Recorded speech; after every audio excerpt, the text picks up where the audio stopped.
Good evening to all. यहाँ हम बात करते हैं आज सामाजिक अध्ययन पंचम प्रश्न पत्र के महत्वपूर्ण अति लघु उत्तरीय प्रश्न 2015, 2016, 2017 में आपके आए थे। चलिए हम एक बार देख लेते हैं किस तरह के प्रश्न आए थे। भारत की मानक समय रेखा क्या है? तो भारत की मानक समय रेखा 82.5 डिग्री पूर्वी देशांतर जो इलाहाबाद के पास नैनी के निकट से गुजरती हैं। गुलाम वंश का अंतिम शासक कौन था? तो गुलाम वंश का अंतिम शासक आपका बलबन था। ठीक है। अगला प्रश्न है आपका, मंगोल आक्रमण से भारत के उत्तर पश्चिम सीमाओं को सुरक्षित रखने के लिए बलबन ने कौन से कार्य किए? तो क्या कार्य किए थे? किलों की दीवार को मजबूत बनाया गया था, सैनिकों को प्रशिक्षित किया गया था और नवीन किलों का निर्माण कराया गया था। ठीक है। अगला प्रश्न है आपका, दिल्ली के अधिकांश सुल्तानों द्वारा खलीफा के पद को संभावित करने का वास्तविक लक्ष्य क्या था? तो खलीफा सल्तनत में मुख्य न्यायिक अधिकारी होता था। ठीक है। सुल्तानों का जो खलीफा पद के माध्यम से न्याय को बढ़ावा देना था। खलीफा प्रांतीय क्षेत्रों में नियुक्त होते थे जो कि वहाँ की प्रशासनिक व्यवस्था को देखते थे, न्यायिक व्यवस्था को देखते थे। ठीक है। अगला प्रश्न है आपका पाँचवा, सल्तनत काल में तूतीय हिंद भारत का तोता किसको उपाधि मिली? तो ये उपाधि अमीर खुसरो को मिली। ठीक है, क्योंकि वे उस समय के प्रसिद्ध साहित्यकार थे। अगला प्रश्न है, शिवाजी के समय सर सूबादार किसे कहा गया? तो शिवाजी के समय सर सूबादार प्रांत के सेवापति को कहा जाता था। ठीक है, इसे जागीरदार भी कहते थे जो पूरे प्रांत की देखरेख करते थे। अगला प्रश्न है आपका 86वें संशोधन में अनुच्छेद 21A में जोड़ा गया शिक्षा का अधिकार क्या है? 21A में शिक्षा का अधिकार है 6 से 14 वर्ष तक के बालकों को निःशुल्क अनिवार्य प्राथमिक शिक्षा प्रदान की जाए जिससे बालक का सर्वांगीण विकास कराया जा सके।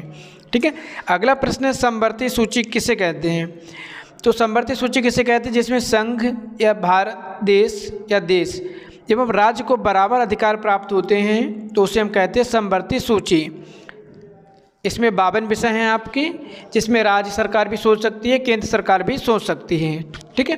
अगला प्रश्न है आपका नमा FIR का पूरा नाम। तो FIR का पूरा नाम होता है आपका फर्स्ट इन्फॉर्मेशन रिपोर्ट। अगला प्रश्न है, सेल कितने प्रकार के होते हैं? तो सेल निर्माण के आधार पर 3 प्रकार के होते हैं, आग्नेय सेल, अवसादी सेल और रूपांतरित सेल। ठीक है। अगला प्रश्न है आपका, सुएज नहर किन सागरों को जोड़ती है? तो सुएज नहर किस सागरों को जोड़ती है? सुएज नहर लाल सागर और भूमध्य सागर को जोड़ती है। ठीक है।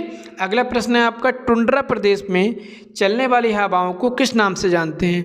तो टुंड्रा प्रदेश में चलने वाली हवाएं पुर्गा नाम से जानी जाती हैं या पुर्गा कहलाती हैं। ठीक है। अगला प्रश्न है आपका, विश्व की सबसे बड़ी नदी कौन सी है? तो विश्व की सबसे बड़ी नदी अमेजन नदी है और सबसे लंबी नदी नील नदी है। आग्नेय सेल के उदाहरण बताइए। अगला प्रश्न है, आग्नेय सेल के कुछ उदाहरण बताइए। तो जो बेसाल्ट की चट्टानें होती है जो समुद्र सतह पर पाई जाती हैं वो आग्नेय सेल के उदाहरण हैं आपके। पेंजिया किसे कहते हैं? तो पेंजिया की जब हम बात करते हैं, जब पृथ्वी के सारे महाद्वीप और द्वीप एक साथ जुड़े हुए थे, पृथ्वी के धरातल को ही पेंजिया कहा जाता था। ठीक है। अगला प्रश्न है, कालिदास के द्वारा रचित 2 ग्रंथों के नाम बताइए। तो यहाँ पर आपको बताना है कि कालिदास के द्वारा कौन कौन से 2 ग्रंथ लिखे गए हैं। यहाँ पर आपका पहला हो जाएगा अभिज्ञान शाकुंतलम। ठीक है। और दूसरा कौन सा हो जाएगा? मेघदूत। तीसरा ऋतुसंहार। ठीक है। अब अगले प्रश्न की हम बात करते हैं, गुप्तकालीन चित्रकला के 2 केंद्रों के नाम बताइए। अगला प्रश्न है आपका, गुप्तकालीन चित्रकला के 2 केंद्रों का नाम लिखिए। यहाँ पर आपका हो जाएगा अजंता की गुफाएं जिनके केंद्र हैं औरंगाबाद और महाराष्ट्र। ठीक है। अगला प्रश्न है, राजपूतों की उत्पत्ति से संबंधित 2 सिद्धांतों का नाम लिखिए। तो राजपूतों की जो उत्पत्ति हुई है उससे संबंध में कई सिद्धांत है। पहला सिद्धांत अग्निवंशी है, ये मानते हैं कि राजपूतों की उत्पत्ति अग्निकुंड से हुई है। अगला सूर्यवंशी एवं चंद्रवंशी। ठीक है। अगला प्रश्न है आपका, भोज किस वंश के राजा थे? तो भोज परमार वंश के एक प्रतापी राजा थे। इस वंश का राज्य बुंदेलखंड में था। ठीक है। ये विद्वान तथा पराक्रमी और दानी थे। गीत गोविंद किसकी प्रसिद्ध रचना है? तो गीत गोविंद जयदेव की प्रसिद्ध रचना है जो संस्कृत के महाकवि हैं जिन्होंने गीत गोविंद और रतिमंगरी की रचना की है। ठीक है। अगला प्रश्न है आपका, खजुराहो या खुजराहो का मंदिर का निर्माण किन राजाओं ने कराया? तो खुजराहो के मंदिर का निर्माण चंदेल वंश के शासकों ने 950 से 1950 के बीच बनवाया था, जिसमें विद्याधर का नाम प्रमुख है। ठीक है। अगला है भक्ति काल के 2 संतों के नाम बताइए। तो यहाँ पर कबीर हो जाएंगे, चैतन्य महाप्रभु हो जाएंगे, आपके तुलसीदास हो जाएंगे, ठीक है, सूरदास हो जाएंगे, मीराबाई हो जाएंगे, ये सब आपके भक्तिकालीन कवि हैं। जलवायु का अर्थ स्पष्ट कीजिए। जलवायु का अर्थ क्या है? जल तथा वायु 2 शब्दों से मिलकर बना है। किसी स्थान की जलवायु का अध्ययन करने के लिए हमें वहाँ की वर्षा, वहाँ की हवा, वहाँ की भौगोलिक दशाओं को जानना होता है। ठीक है। भारत के संविधान में कितने अनुच्छेद हैं? तो भारत के संविधान में 395 अनुच्छेद हैं। अगला प्रश्न 25वां आपका स्वतंत्रता के अधिकार के अंतर्गत आने वाली 2 स्वतंत्रताओं का उल्लेख कीजिए। तो स्वतंत्रता के जो अधिकार के अंतर्गत कौन कौन से 2 स्वतंत्रताएं आती हैं? ठीक है। तो इसमें क्या आ जाएगा? आपकी अभिव्यक्ति की आज़ादी है, आपको भाषण या अभिव्यक्ति की स्वतंत्रता, संघ व समुदाय की निर्माण की स्वतंत्रता। ठीक है। अगला प्रश्न आपका भूस्खलन क्या है? भूस्खलन एक भूवैज्ञानिक घटना है जो धरातलीय हलचलों, भूकंप, ठीक है, के द्वारा पत्थरों का खिसकना या चट्टानों का खिसकना और बीच में उनके गर्त बन जाना। पथरीली मिट्टी का बहाव बहुत तेज़ी होता है। यहाँ पहाड़ पे देखोगे वर्षा के समय में भूस्खलन हो जाता है। जो भूमि होती है 2 टुकड़ों में बट जाती है, वहाँ पर गर्त हो जाता है या वहाँ पर गहरा गड्ढा हो जाता है। ठीक है। अगला प्रश्न है आपका भारतीय सेना का सर्वोच्च सेनापति कौन होता है? तो राष्ट्रपति भारतीय सेना का सर्वोच्च सेनापति होता है। अगला प्रश्न है जब सूर्य तथा चंद्रमा के बीच पृथ्वी आती है तो कौन सा ग्रहण पड़ता है? तो जब सूर्य तथा चंद्रमा के बीच पृथ्वी आ जाती है तो उसकी छाया चंद्रमा पर पड़ती है, इसलिए चंद्र ग्रहण होता है। ठीक है। अगला प्रश्न है आपका भारत चीन के बीच युद्ध कब हुआ? तो भारत चीन के बीच युद्ध 1962 में हुआ था। ठीक है। अगला प्रश्न है आपका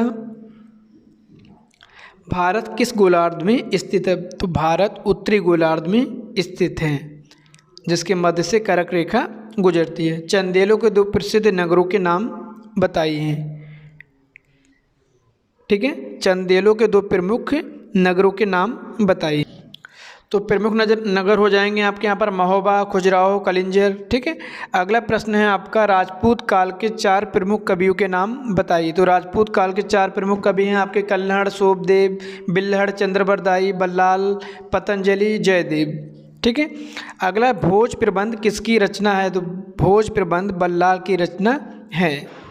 अगला प्रश्न है प्रयाग प्रशस्ति के रचयिता कौन है? तो प्रयाग प्रशस्ति के रचयिता हरिसेन हैं। मौर्य वंश का संस्थापक कौन था? तो मौर्य वंश का संस्थापक चंद्रगुप्त मौर्य था। कुतुबुद्दीन ऐबक ने अपने शासनकाल में किन 2 मस्जिदों का निर्माण कराया था?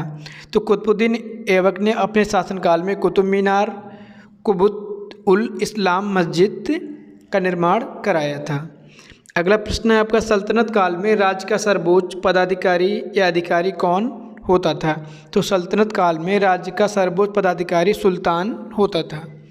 38वां प्रश्न है आपका हिम नदियों के अपरदन से बिग आकार की घाटी किस आकार में बदल जाती है? तो हिम नदियों के द्वारा जो बी आकार की घाटी होती हैं वो यू आकार की बदल जाती हैं। कैसे बदल जाती हैं? फॉर एग्जांपल जो पहाड़ों पे से जब नदियाँ निकलती हैं आपकी, तो वो जब पानी की धार होती है तो वो कटाव करते हुए जाती हैं। तो एक पतले नीचे से पतला कोन शेप में बना दे, लेकिन जब साथ में बर्फ़ का बहाव होता है तो वो उसका फ्लोइंग एरिया बढ़ जाता है, तो वो यू आकार की घाटी बन जाती है। अगला बाष्पीकरण से आप क्या समझते हैं? जब जल बाष्प बनकर उड़ने लगती है, जो धरातल का जल होता है आपका बाष्प बनकर उड़ता है और वातावरण में जाता है, उसी प्रक्रिया को हम कहते हैं जल का बाष्पीकरण। सूर्याभिताप से क्या समझते हैं? सूर्य के ताप से प्राप्त विकिरण को ही हम सूर्य ताप कहते हैं। मूल अधिकार किस पर बल देते हैं?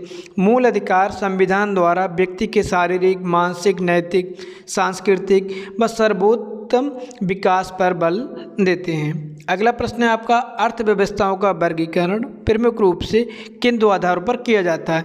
तो अर्थव्यवस्था का वर्गीकरण प्रमुख रूप से 2 तत्वों या 2 आधारों पर किया जाता है, सामाजिक तत्व और आर्थिक तत्व। ठीक है। अगला प्रश्न उपभोक्ता संरक्षण अधिनियम कब लागू हुआ था? तो 44वां प्रश्न आपका उपभोक्ता संरक्षण अधिनियम कब लागू हुआ था? तो उपभोक्ता संरक्षण अधिनियम 1986 में लागू हुआ था। अगला प्रश्न, भारत किस गोलार्ध में स्थित है? रिपीट हुआ है फिर से, ये आपका उत्तरी गोलार्ध में स्थित है।